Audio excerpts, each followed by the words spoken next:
Everything you think you know about time might be an illusion. Across countless cultures, ancient storytellers described reality not as a straight path from past to future, but as a vast, turning wheel. We are about to journey through the world's most powerful myths of cyclical time, from the Norse apocalypse that births a new world to the Hindu ages that repeat across eons. By the end, you will see history, and perhaps your own life, through an entirely different lens. We will uncover why so many traditions insist the universe repeats itself, and what hidden wisdom lies in that eternal return. What story of a never-ending cycle quietly lives within you? A serpent devouring its own tail is one of humanity's oldest and most haunting symbols. Known as the Ouroboros, this image first appeared on ancient Egyptian shrines and glittered on the walls of Gnostic tombs. It is far more than a simple artistic motif. It is a complete cosmology carved into a single, silent shape. The Ouroboros declares that every end is folded seamlessly into a new beginning. It shows creation springing directly from the jaws of destruction, a cosmic dance where the final moment of one cycle is the very first breath of the next. This ancient symbol gives form to a powerful philosophical idea, the concept of the eternal return. This is the staggering notion that the universe does not simply have cycles, but that it repeats itself exactly, infinitely. Every joy, every sorrow, every sunrise you have ever witnessed will happen again, in precisely the same way, an endless number of times. Your life, with all its triumphs and heartbreaks, is not a one-time performance but a story written on a cosmic wheel, destined to be told over and over. Picture the entirety of existence as a grand, celestial melody. The eternal return suggests this melody is not evolving toward a final, crashing chord. Instead, it is a piece of music on an infinite loop. The final note resonates, and in that very same instant, the first note sounds once more. Every person, every civilization, every star is a part of this everlasting composition, forever finding its place in the score. This is the profound truth coiled within the Ouroboros. It is the universe whispering that nothing is ever truly lost, only endlessly, mysteriously reborn. This cosmic melody of eternal return finds its most detailed expression in the vast, intricate cosmology of ancient India. Here, time is not a single, simple loop, but a majestic procession of four great ages known as the Yugas. Each Yuga is an epoch of almost unimaginable length, a world age with its own distinct spiritual atmosphere and moral character. The cycle begins in perfection with the Satya Yuga, a golden age of truth where humanity lives in harmony with divine law and virtue reigns supreme. This is followed by the Treta Yuga, where the first shadows appear and ritual becomes necessary to maintain cosmic order. Next comes the Dvapara Yuga, a period of increasing duality, conflict, and a gradual decline in spiritual knowledge. And finally, we arrive at the Kali Yuga, the age we inhabit today. This is an era characterized by quarrel, hypocrisy, and a profound disconnect from wisdom, a time where the world feels heavy with strife and confusion. The full sweep of a single cycle of these four yugas spans millions of years, a timeline so immense it makes all of recorded human history seem like a single, fleeting moment. The profound wisdom in this system lies not in the despair of living in a dark age, but in the unshakable certainty of the cycle itself. The Kali Yuga is not a permanent state, nor is it the end of the story. It is simply one necessary phase in the cosmos' great rhythm of inhalation and exhalation. Just as winter must eventually give way to spring, the decay of the Kali Yuga will culminate in a dissolution, followed by the inevitable return of a new Satya Yuga, a fresh golden dawn. This perspective invites a radical shift in how we view the challenges in our own lives and in the world around us. Our personal struggles, the rise and fall of civilizations, even the apparent chaos of history, can be seen as part of this natural, inexorable pulse. The universe is not broken, it is simply breathing. And within that breath there is a deep, abiding comfort, knowing that after every long and difficult night, a new day is already written in the stars. This same rhythm of cosmic destruction and renewal echoes powerfully through the frozen halls of Norse mythology. Their vision of the end, Ragnarök, is not a final, quiet extinction. It is a roaring, climactic battle where the gods themselves fall. The great wolf Fenrir breaks his chains, and the world serpent Jormungandr rises from the ocean depths, poisoning the sky. Odin is devoured by the wolf, and Thor, after slaying the serpent, succumbs to its venom. The stars vanish from the heavens, the earth shudders, and the entire world sinks beneath the waves, consumed by chaos. Yet this is not the final word. After the fire and flood subside, a new world emerges from the water, green and incredibly fertile. A new sun, the daughter of the old one, warms the land. A new generation of gods, the children of those who fell, gather in the peaceful fields. And most tellingly, two human beings, Lif and Lifthrasir, emerge from hiding within the world tree Yggdrasil. They were sheltered through the cataclysm, and now they stand alone in a world washed clean, ready to repopulate the earth. The death of the old pantheon was a necessary clearing, making space for a fresh start. The profound message of Ragnarök is that even total annihilation is not an absolute end. It is a phase, a brutal but essential part of a grand, repeating pattern where life, in some form, always finds a way to begin again. That same theme of cyclical renewal appears halfway across the world, carved into the steps of Mayan pyramids. You have likely heard of their long count calendar and the global frenzy surrounding its end date in 2012. But the popular idea of a sudden apocalypse was a profound misunderstanding. For the Maya, this was not a prophecy of doom, but the calculated completion of a vast cycle, the closing of one world age and the inevitable dawn of the next. Their cosmology is built upon a sequence of previous creations, each known as a sun. According to their traditions, our current world is merely the latest in a series of attempts. The first world was inhabited by men of mud and was destroyed by a great flood. The second age, populated by people of wood, fell to the attacks of jaguars that tore the sky apart. The third sun ended in a rain of fire, and the fourth was swept away by a monstrous, world-ending wind. Each of these cataclysms was not a final punishment, but a necessary cleansing, a reset that allowed for a new and hopefully better creation to emerge. The intricate glyphs on their stone monuments do not count down to a single, final explosion. They mark the majestic turning of a cosmic wheel. Imagine the long count not as a clock ticking to midnight, but as a vast odometer on a celestial vehicle, rolling over to begin a new million-year journey. The end of a cycle is always pregnant with the beginning of the next. This is the core of the Mayan view of time. It is composed of these grand, repeating patterns where worlds are periodically refined and reborn. The visual language of their culture screams this truth. In their surviving codices and on the walls of temples like Chichen Itza, you see the symbols of these cycles endlessly repeated, the serpent shedding its skin to represent the passage of eras. The message is clear: the universe to the Maya was in a state of perpetual, cyclical becoming, where every ending is simply an invitation to begin again. While the Norse and Maya saw time as a grand chronological wheel, another ancient vision offers a concept so profound it shatters the linear model entirely.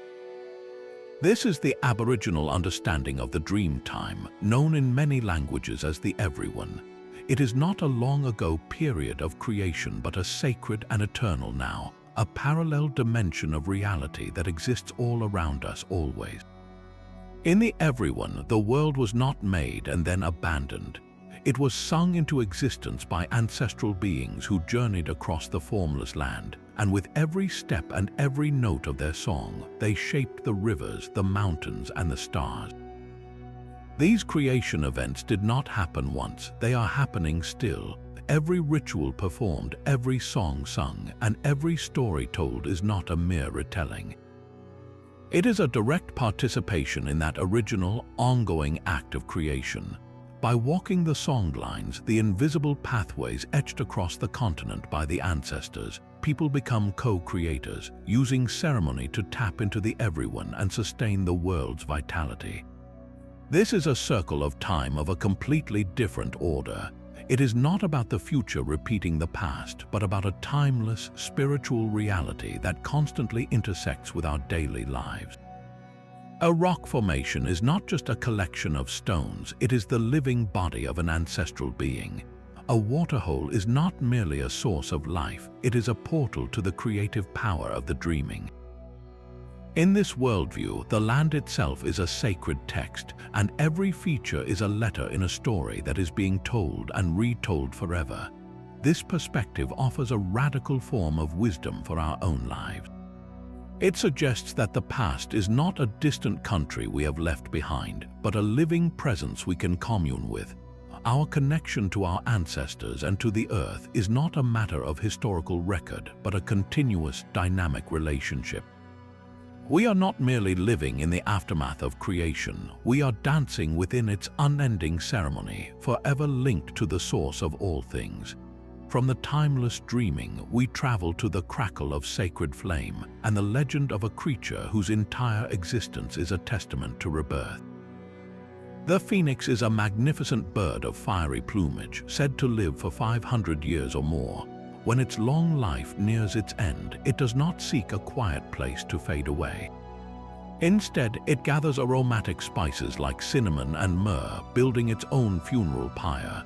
Then, as the sun reaches its zenith, the phoenix strikes the pyre with its wings, igniting a blaze that consumes its body in a spectacular, purifying fire. Yet from those very ashes, a new phoenix rises, young and vibrant, often carrying the ashes of its former self in an egg of myrrh to deposit them at the temple of the sun. This is not merely death followed by new life. It is a direct and willing transformation where the end is the necessary catalyst for the beginning. The phoenix is the ultimate symbol of resurrection, a universal promise that life force is indestructible. Its story resonates with the same cyclical truth we see in the turning Yugas and the rebirth after Ragnarök, but it personalizes that cosmic cycle into a single, beautiful journey. The myth offers a profound wisdom for our own lives. It teaches that our most painful endings, the moments when our old selves feel consumed by flame, are not final. They can be the very conditions required for us to rise again, renewed and perhaps even stronger. What old version of you might need to willingly enter the fire so that a new one can emerge from the ashes, ready to begin the cycle once more? This endless cycle of burning and rebirth finds its most intimate and personal expression in the Buddhist concept of samsara. Samsara is the wheel of existence, a vast turning mechanism of birth, death, and rebirth that every being is bound to. It is not a cosmic cycle of worlds, but the very story of your own consciousness, repeated across countless lifetimes. What propels this relentless turning? The engine is karma, the universal law of moral cause and effect. Every intentional action, every thought rooted in desire or hatred sows a seed. That seed must one day bear fruit, determining the conditions of your next life. A mind filled with generosity and compassion might find itself reborn into circumstances of peace and understanding. A heart ruled by greed or cruelty, however, plants the seeds for a future ripe with suffering. This is not a system of punishment and reward from a judging God, but an impersonal, natural law as consistent as gravity. You are not being punished for your anger, you are experiencing the natural consequence of having cultivated anger within yourself. And so the wheel turns, life after life, driven by the accumulated momentum of our own choices. The true root of our imprisonment in this cycle is not some external force, but three fundamental poisons operating within our own mind. First is attachment, the desperate clinging to pleasure, to people, to life itself. Second is aversion, the powerful push away from anything we find unpleasant or frightening. And the third, which fuels the other two, is ignorance, the fundamental misunderstanding of reality. We believe in a permanent, separate self, an I that needs to be protected and satisfied, when in truth, this self is a fleeting illusion. It is this very grasping and pushing, based on a mistaken view of who we are, that keeps us chained to the wheel, experiencing the same patterns of suffering again and again.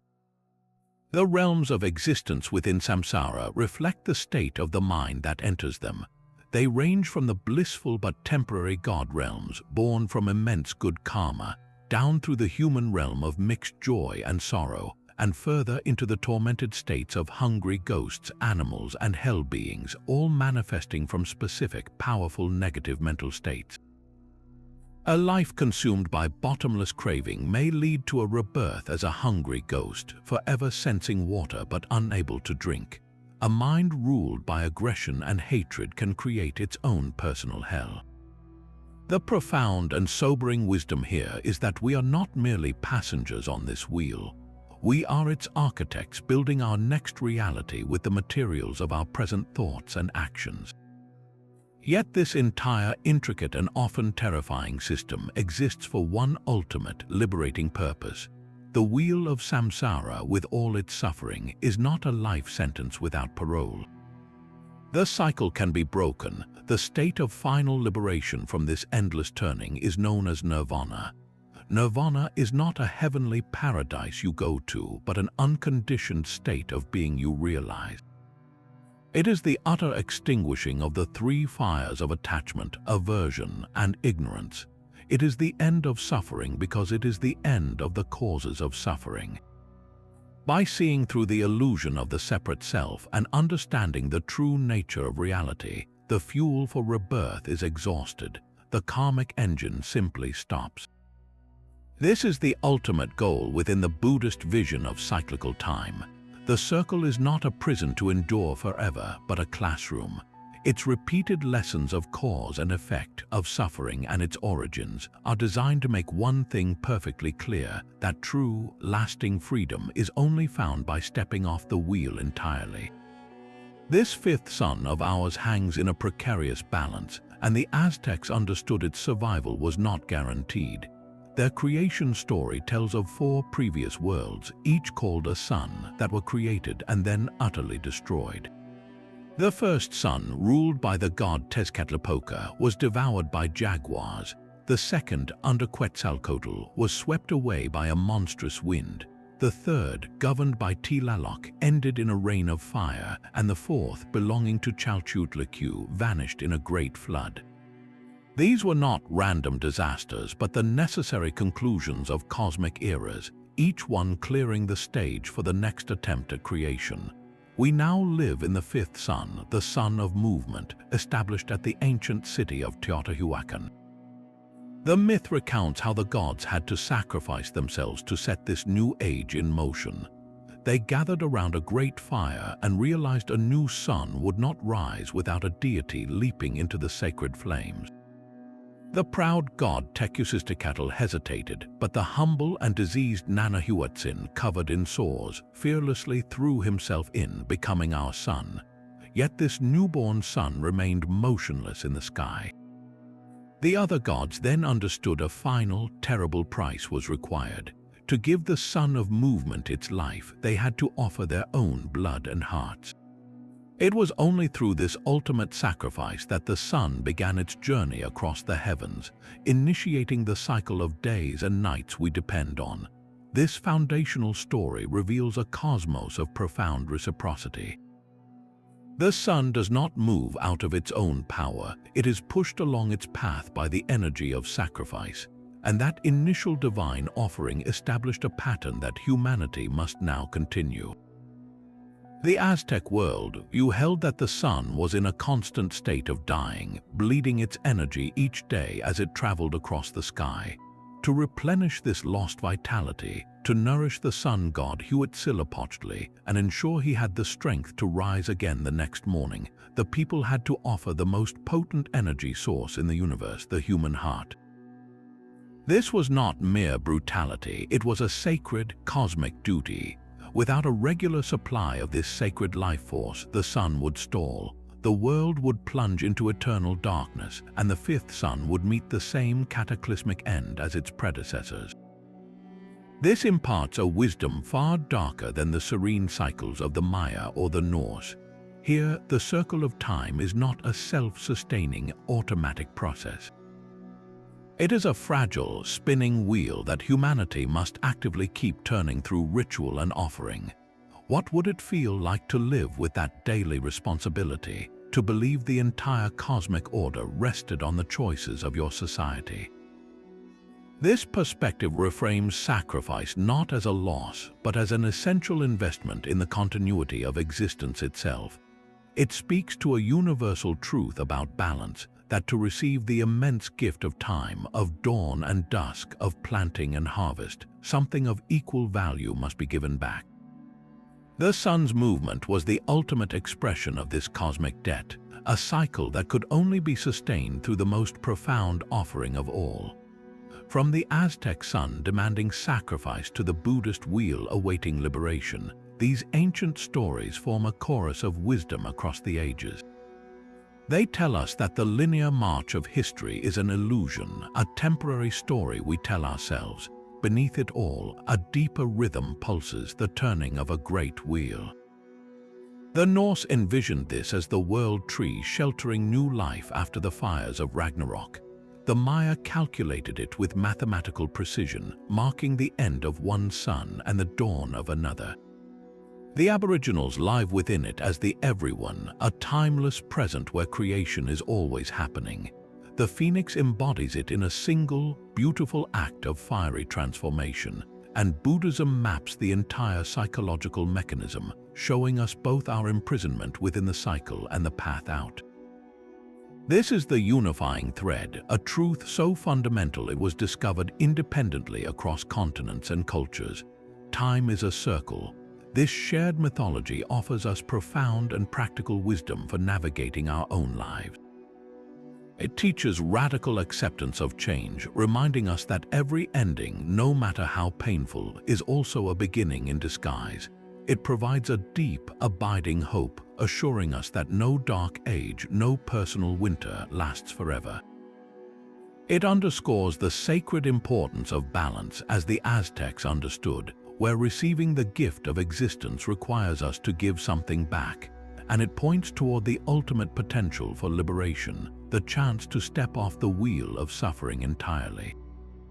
These are not just tales of gods and monsters, they are a mirror held up to the human soul, reflecting our deepest fears about impermanence and our most resilient hopes for renewal.